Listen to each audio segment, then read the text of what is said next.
Onte tivemos a primeira xuntanza co Partido Socialista para concretar un dos nosos acordos neste mandato, que é o da gratuidade nas escolas infantís municipais. Puxemos máis medidas encima da mesa que xa viñan recollidas de moito traballo do anterior mandato da Marea Atlántica. Dentro destas medidas podemos resumilas en tres grandes bloques. O primeiro bloque é a defensa das traballadoras, das súas condicións laborais. As traballadoras da nosa rede de escolas infantís municipais están nunha situación precaria, teñen uns salarios que non nos gustaría para médicos ou para outras profesións que se encargan de cuestións moi importantes para as nosas vidas, e creemos que é de xustiza social mellorar as súas condicións porque son as persoas encargadas de coidar das nosas fillas e dos nosos fillos.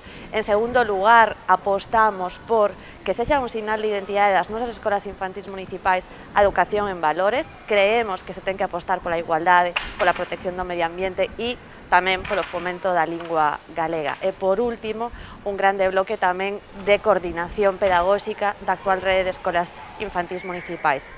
Temos unha rede que está conformada por 9 escolas infantís municipais e creemos que ten que existir esa rede como tal, que se ten que potenciar esa colaboración mutua, que se ten que traballar conxuntamente e que se ten que avanzar dende aí, dende esa coordinación e dese traballo en común. Así que nada, moi contentas de seguir dando pasos nesta construción dunha cidade máis feminista, de máis xustiza social e que sexa sempre de avance cara ás nosas veciñas e veciños.